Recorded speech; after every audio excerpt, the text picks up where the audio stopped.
Watak manusia dibentuk oleh pengalamannya dalam usia dini, dan dalam masa-masa itu peran ibu sangat besar.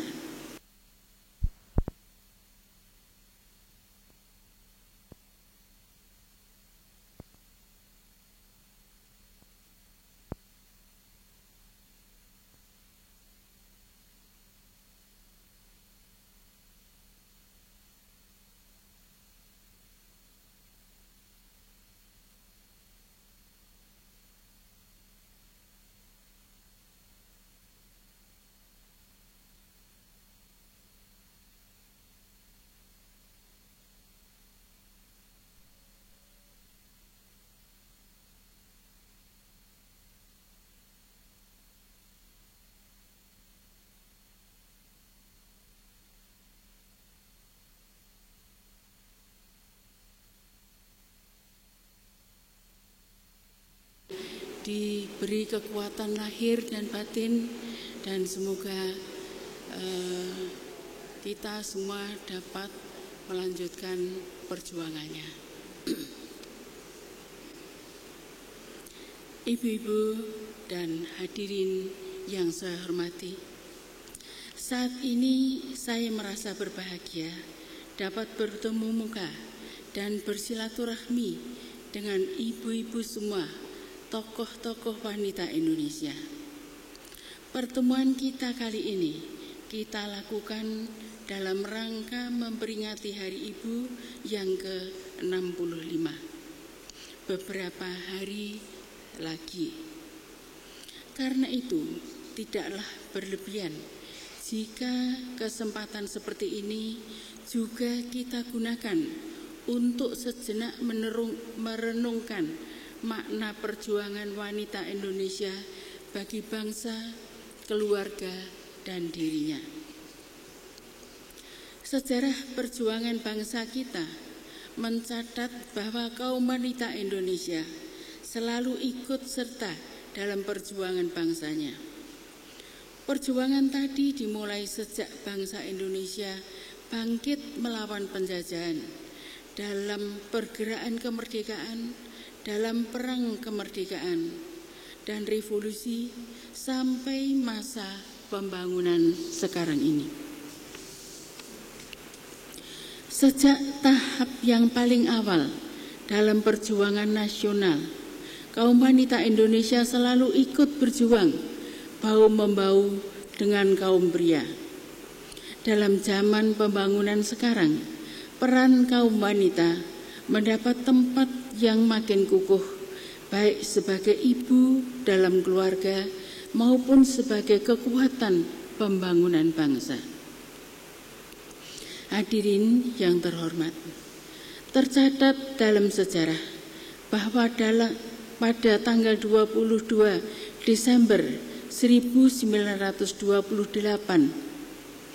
65 tahun yang lalu, kaum wanita Indonesia mengadakan Kongres Perempuan Indonesia yang bertujuan untuk mewujudkan persatuan antara organisasi-organisasi wanita yang telah ada waktu itu.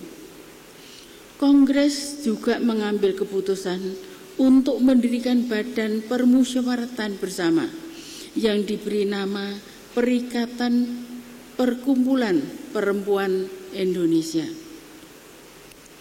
Keputusan kaum wanita itu sangat mendasar sifatnya dan jauh jangkauannya ke masa depan. Hal ini membuktikan bahwa kaum wanita kita adalah pelopor persatuan bangsa. Keputusan kaum wanita Indonesia itu merupakan dukungan yang besar terhadap Sumpah Pemuda yang dicetuskan 2 bulan sebelumnya. Sejarah bangsa-bangsa dan sejarah bangsa kita sendiri menunjukkan bahwa persatuan dan kesatuan bangsa itulah yang merupakan syarat penting bagi kemajuan dan kesejahteraan. Kini bangsa kita telah menjadi bangsa yang merdeka. Bangsa kita pun sedang giat-giatnya membangun. Bahkan tidak lama lagi kita akan menyelesaikan pembangunan jangka panjang pertama dan akan mulai memasuki pembangunan jangka panjang kedua. Dalam tahap pembangunan yang baru nanti, kita makin memerlukan manusia yang berkualitas. Untuk itu, kita perlu meningkatkan pendidikan bangsa kita dalam segala bidang, memperluas wawasan dan membentuk watak. Peran sebagai ibu merupakan peran yang amat mendasar bagi pembinaan watak dan untuk meningkatkan kualitas manusia Indonesia. Watak manusia dibentuk oleh pengalamannya dalam usia dini, dan dalam masa-masa itu peran ibu sangat besar. Watak manusia Indonesia ini pula lah saya rasa yang akan ikut menentukan keberhasilan pembangunan dalam meningkatkan kualitas manusia Indonesia. Watak manusia Indonesia yang sesuai dengan kebutuhan pembangunan jelas akan mempercepat laju pembangunan. Sebaliknya, watak yang tidak sesuai dengan kebutuhan pembangunan jika tidak setahap demi setahap dikurangi bisa menghambat laju pembangunan. Agar kaum wanita Indonesia dapat membentuk watak manusia Indonesia yang sesuai dengan kebutuhan pembangunan, maka penting sekali peningkatan pendidikan dan penambahan pengetahuan bagi kaum wanita. Lebih-lebih karena di masa ini bagian terbesar kaum wanita justru masih sangat rendah tingkat pendidikan dan pengetahuannya.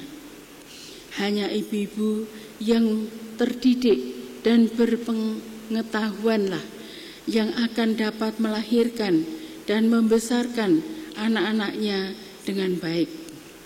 Hanya anak-anak yang baik yang kelak menjadi remaja-remaja yang baik.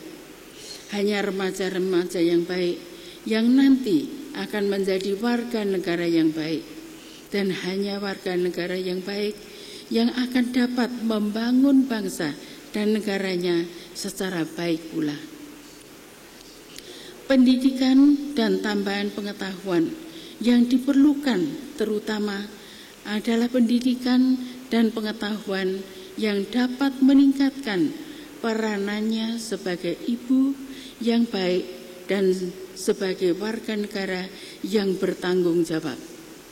Pendidikan dan penambahan pengetahuan kaum wanita kita yang diperoleh melalui gerakan PKK, misalnya, ternyata telah berhasil menurunkan kematian bayi. Menurunkan kematian ini jelas mencerminkan bahwa kaum wanita di pedesaan telah bertambah pengetahuannya mengenai kesehatan, mengenai gizi, mengenai kebersihan, mengenai banyak hal lagi yang justru diperlukan oleh masyarakat yang membangun. Yang juga tidak kalah penting adalah bagaimana kaum ibu dapat menanamkan semangat kebangsaan kepada anak-anak kita dan kepada kaum remaja putra-putri kita. Saya berharap mudah-mudahan berkumpulnya tokoh-tokoh wanita di Istana Negara ini menjelang peringatan Hari Ibu yang ke-65 sekarang ini, kita rasakan sebagai penggugah semangat bahwa kaum wanita kita perlu meningkatkan peranannya dalam pembangunan bangsa dan negara kita, meneruskan perjuangan yang telah dirintis oleh pendahulu-pendahulu kaum wanita. Dengan semangat itulah, maka saya menganggap pertemuan kita pagi ini mempunyai makna yang dalam. Akhirnya, marilah kita selalu memohon kiranya Tuhan Yang Maha Esa senantiasa memberi bimbingan kepada kaum wanita Indonesia, khususnya dan kepada bangsa kita umumnya dalam perjuangan untuk melanjutkan pembangunan bangsa dan negara kita. Terima kasih. Wassalamualaikum warahmatullahi wabarakatuh.